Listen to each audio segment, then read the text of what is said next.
Lorde dropped What Was That, and we need to talk about it. Lorde loves to disappear and then randomly drop songs out of nowhere. Well, not really out of nowhere. She did have the iconic remix of Girls So Confusing with Charli XCX for Brat, then performed at Coachella.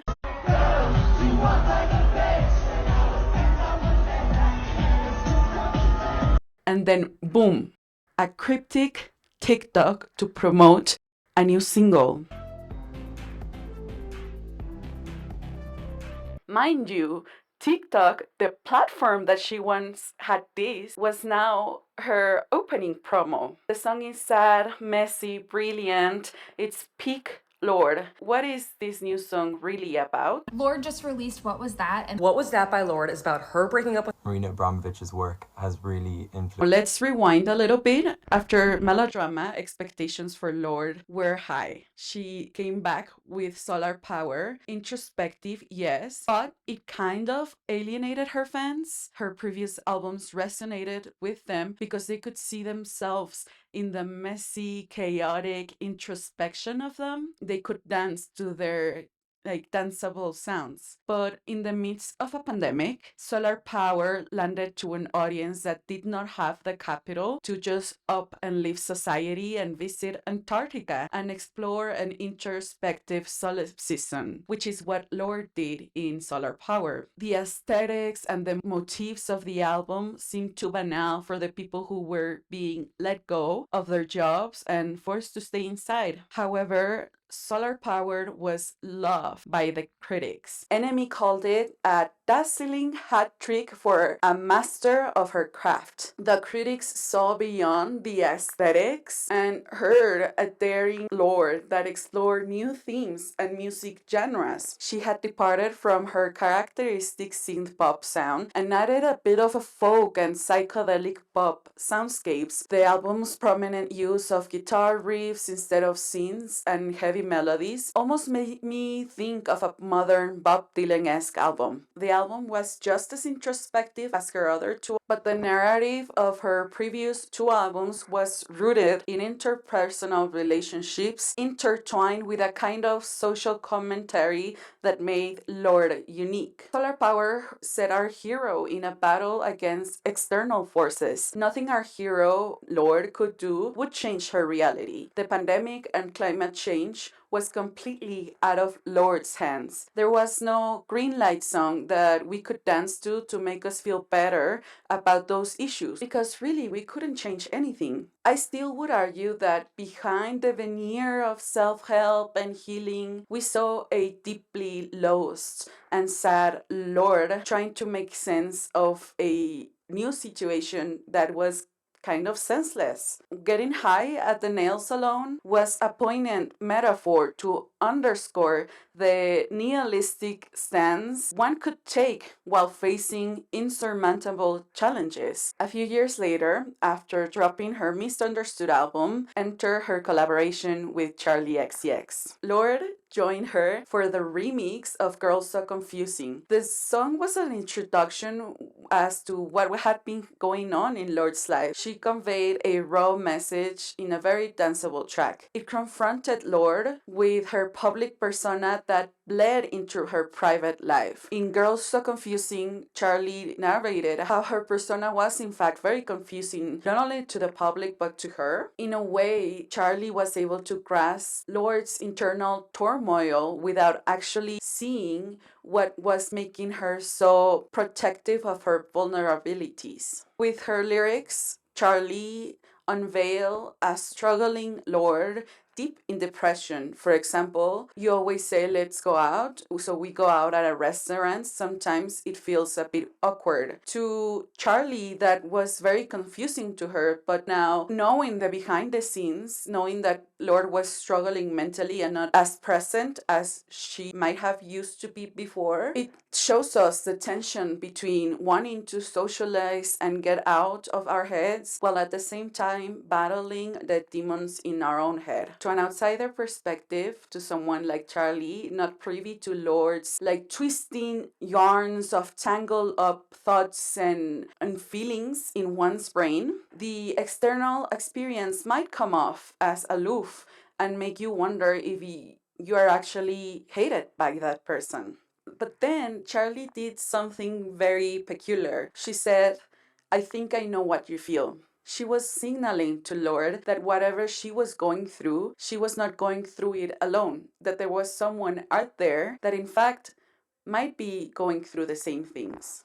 And let me tell you, there's nothing like the euphoria one might feel when you feel a love so profound that's not romantic, that comes from a friendship that sees you and understands you for who you are in all your vulnerability. Lorde's response explained clearly why she had been so MIA. She mirrored Charlie's statements, like saying, you'd always say, let's go out, but I cancel last minute. I was so lost in my head and scared to be in your pictures.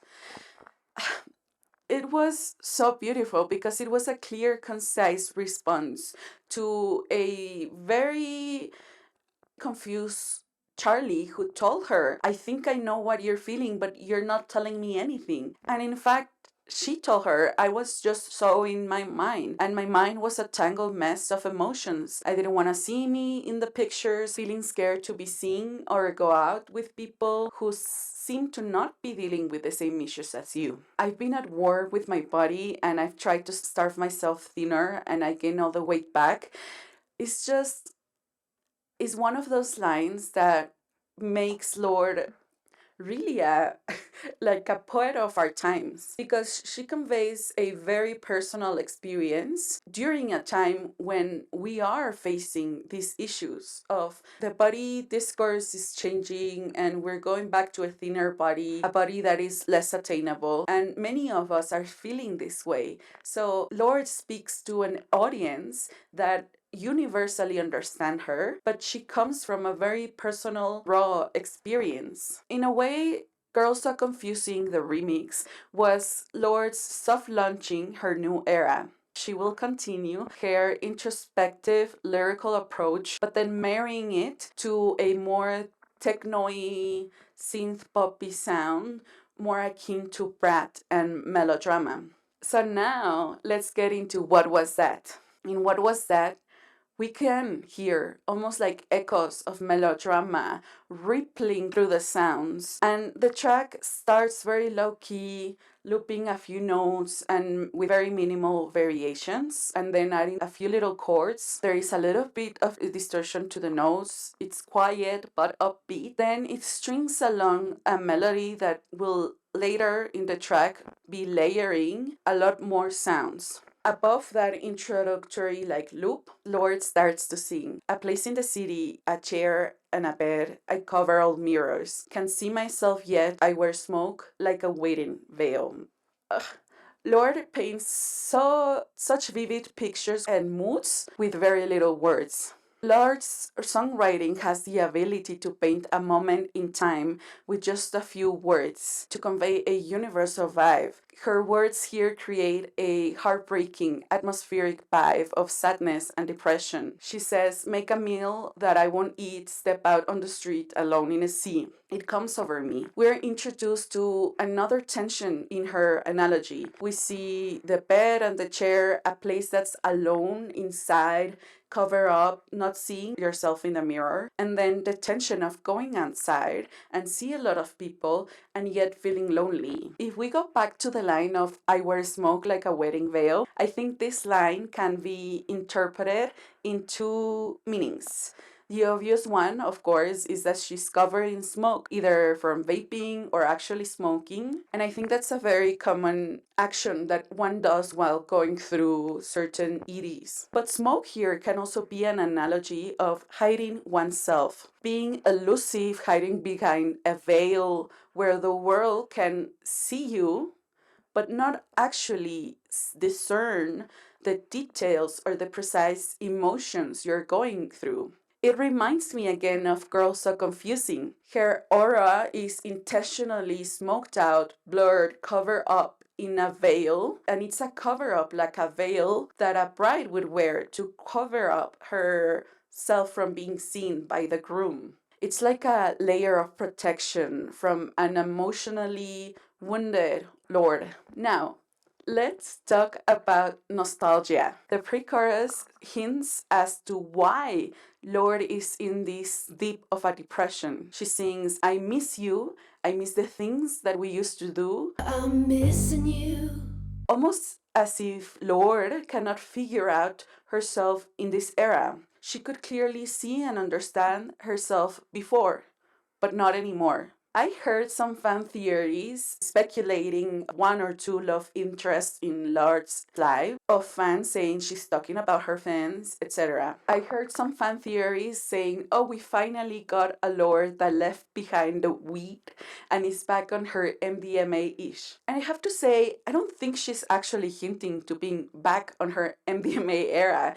I think this song is about missing herself in a time that she no longer recognizes. The melody and the lyrics hint to it with like a twitch of sadness, of melancholy. It has a dancey techno-y vibe, but it's not as loud as, for example, some of the more party records on Brat. It is a more subdued and introspective techno-y sound. The song, to me, hints at the memory of a rave, of wanting to get back to the space but not actually being in it. When the pre-chorus comes in, most of the instruments quiet down, except for a few slow chords reverberating behind Lorde's emotive vocals, singing Oh I Miss You. The chorus, where we see the imagery that evokes to this rave partying lifestyle that she says she's missing. MDMA, kissing in parties, smoking cigarettes, painting a high of a rave, a high of being in love, a vibe that is precisely not alone, that is being together in parties and etc. We do get some layering, a bit of echoing and reverb on Lorde's vocal at this point, and we get a moodier scene that does hint us back to her previous synth sounds of Melodrama, a more darker sound, if I say so. The most recognizable lyrics of this song is the part where she sings, Since I was 17, I gave you everything. Now we wake up from a dream. Well, baby, what was that? Now we wake from a dream. Well, baby, what was... Again, I heard fan theories say that this is about her fans, others say about her love interests she has been linked to, and I do think it is linked to like a love interest since she talks about kissing another person, but it makes me think more that she misses the life she used to have, the life she had back when she was kissing people in her life. You know what I mean? The vibe she painted with her lyrics is the Indio haze, referring to Coachella, the parties and the MDMA, a love interest in California, maybe even missing California itself. Like, she misses herself when she is in California. She misses the buzz and the glam and the quiet debauchery of those parties. But honestly, Mami, I also think she's trying to express more that she misses herself at that time. A time that is hazy and blurred by sandstorms and altered memories of MDMA. The sound captures herself missing the ghost of a rave. The question, what was that, seems to underscore that elusiveness of something that she missed. How did she get there from here? What was that feeling of being lost in the blue lights when now she's alone in her bed, when she hides herself behind smoke and covering up mirrors? I wish to go back to the metaphor of the smoke and the dust that appears in both worlds painted by Lorde.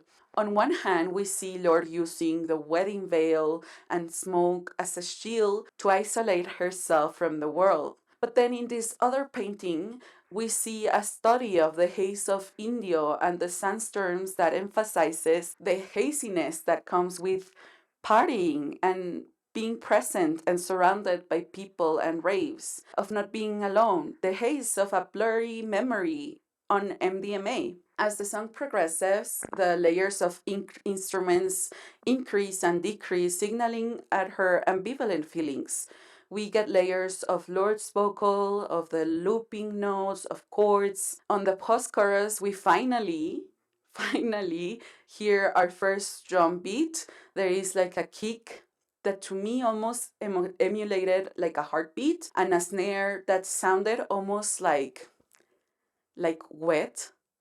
I don't know, it made me feel of when you're like dancing and full of sweat. That's what I thought of when I heard that snare. And maybe I'm just, maybe I've been doing a little bit more of something. I don't know. So for verse 2, the drums do stay, but we still get a more stripped down production that allows the rawness of Lorde's vocals to have some room to breathe. When I'm in the blue light down at the Baby's Alright, I face reality, meaning that she's still going out and partying, but she feels sort of detached from that experience, from where she is now and where she was before. Like she is in a ship sinking, or maybe she is castaway.